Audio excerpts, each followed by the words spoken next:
बिस्मिल्लाहिर्रहमानिर्रहीम। अस्सलाम वालेकुम।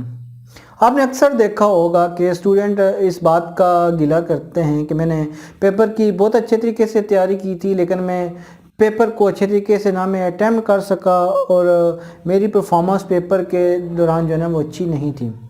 एक्चुअली कुछ प्रॉब्लम्स होते हैं स्टूडेंट्स के साथ, जिनको स्टूडेंट्स फॉलो नहीं करते, उन चीज़ों को नहीं देखते, बट वो एग्जामिनेशन के लिए बहुत ज़्यादा इंपॉर्टेंट होते हैं। किसी भी एग्ज़ाम के अंदर, किसी भी पेपर के अंदर आपने अगर अपीयर होना है तो इन बातों का अगर ख्याल रखेंगे आप तो इंशाल्लाह आप अच्छे मार्क्स के साथ पास होंगे और आप उस पेपर के अंदर अच्छे तरीके से परफॉर्म कर सकेंगे। सबसे पहली बात आप याद रखें कि जिस दिन आपका पेपर हो उससे जो लास्ट नाइट आपकी होगी तो उस रात आपकी नींद पूरी होनी चाहिए। आपकी एटलीस्ट 6 to 7 आवर्स जो कि आप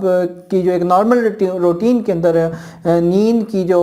रूटीन है आप उसको फॉलो करेंगे और आप इतना टाइम लाजमी सोएंगे। स्टूडेंट्स क्या गलती करते हैं कि लास्ट डे के ऊपर जब पेपर होता है तो पूरी रात पीछे जो है ना वो जागते रहते हैं और जब पेपर के लिए जाते हैं तो वहाँ पे इनको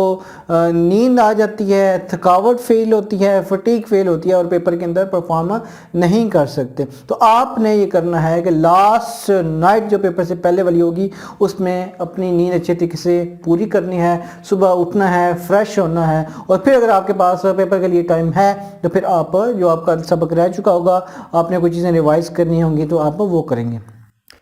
दूसरे नंबर पे जब भी आप पेपर देने के लिए जाएं, आप एग्जामिनेशन जहाँ पे हॉल है आप वहाँ पे पहुँच गए हैं, आप कहीं पे भी हैं जहाँ पे आपको पता है कि मेरा पेपर फॉर एग्जांपल 2 बजे स्टार्ट होना है, तो आपको ये करना चाहिए कि एट लीस्ट 1 आवर पहले आपको स्टडी को बंद कर देना चाहिए। आप जो कुछ पढ़ रहे थे बस इनफ आपने पढ़ लिया, आप उसको आराम से बंद करें और वो जो लास्ट वाला जो आपके पास आवर होगा उसको जस्ट चिल करें। आप खाना पीना करें, आप अपने दोस्तों के साथ गपशप करें, पेपर को भूल जाएं। आप वो जो लास्ट आवर है आप क्या करेंगे, अपने माइंड को रिलैक्स करेंगे, आप अपने माइंड को पेपर की तरफ नहीं लेके जाएंगे। उसका ये फ़ायदा ये होगा कि जब आपके सामने पेपर होगा तो आप जो है ना एक रिलैक्स मूड के साथ वहाँ पे जाएंगे और आपके जो अनकॉन्शियसनेस के अंदर पीछे जो चीज़ें पड़ी हुई होती हैं तो वो डाटा जो है ना फैच होना शुरू हो जाता है। अगर आप लास्ट मिनट तक पढ़ते रहते हैं, जैसे कि कुछ स्टूडेंट्स को देखा गया कि लास्ट पेपर स्टार्ट होने तक जिनकी जो है ना चल रही होती है, तो उसमें ये होता है कि उनमें से अगर कोई क्वेश्चन पेपर के अंदर आ जाए जो लास्ट पे पढ़ा था तो चले वो 10 नंबर तो आ गए, लेकिन जो बाकी आपका डाटा है वो आपको फैच करने में बड़ी प्रॉब्लम होगी। तो ये टिप याद रखें कि पेपर से कम से कम 1 घंटा पहले आपको सारी बुक्स को बंद कर देना चाहिए और पेपर की टेंशन छोड़ें और जस्ट चिल करें। जहाँ तक तीसरे नंबर पे पेपर के स्टार्ट होने की बात है, जब पेपर स्टार्ट हो जाए तो आप कोशिश करें, जैसे मेरी एक आदत है कि आप बैठ गए हैं अपनी सीट के ऊपर, आपको पता है कि अभी क्वेश्चन पेपर आने वाला है, तो आप अपनी आइज़ को क्लोज करें और दूर सिर्फ पढ़ते रहें थोड़ी देर के लिए और कुछ आयात अगर आपको याद हैं, जितनी देर में आप देख रहे होंगे कि एग्जामिनर जो है शीट्स दे रहे हैं या पेपर दे रहे हैं, तो इतनी देर में आइज़ क्लोज रखें और बाकी चीज़ों को, दुनिया को आप भूल जाएँ, पेपर को भी भूल जाएँ, आपके आस पास जो चीज़ें उनको भूल जाएँ और बस अल्लाह को याद करें। अल्लाह ताला आपके दिलो दिमाग को इंशाल्लाह ज़रूर खोलेंगे। जबकि चौथे नंबर पे जो स्टूडेंट्स गलती करते हैं कि पेपर जब आप करते हैं तो पहले क्या करते हैं कि एक लॉन्ग क्वेश्चन पकड़ लेते हैं और उसको लिखते जाते हैं। वो माइट भी पॉसिबल कि आप एक क्वेश्चन के ऊपर पेपर का आधा टाइम लगा लें और फिर आप जो है ना लास्ट के जो क्वेश्चन हैं उनको जल्दी जल्दी से लिखें या शॉर्ट करके लिखें। मैं पेपर चेक करते हुए अक्सर देखता हूँ, स्पेशली जो BA लेवल के पेपर हैं या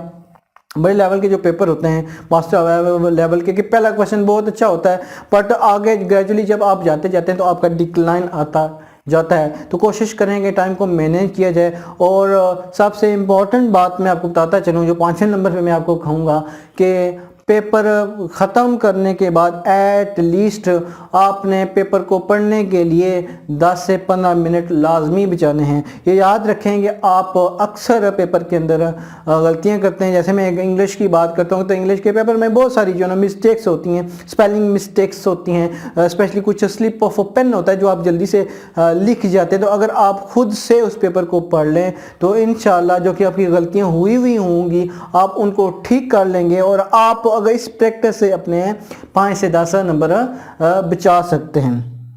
जबकि पेपर की बात की अगर मैं बात करूं, आपका एग्जामिनेशन चल रहा है, तो छठे नंबर पे मैं ये कहूँगा कि आपका अगर पेपर हो जाए तो आप क्या करें, उसको भूल जाएं कि क्या आपने ठीक किया था, आपने क्या गलत किया था। आपको डिस्कस करने की किसी से ज़रूरत नहीं है, उसके बारे में सोचने की ज़रूरत नहीं है कि वो पेपर अच्छा था या वो पेपर बुरा था। आप क्या करेंगे, अपना पेपर रखें, जो भी था आपको अंदाज़ा था कि मैंने जैसा भी परफॉर्म किया, बाकी कुछ बुक्स देखने के लिए, की बुक्स देखने के लिए कि ये ठीक था ये गलत था, लीव इट।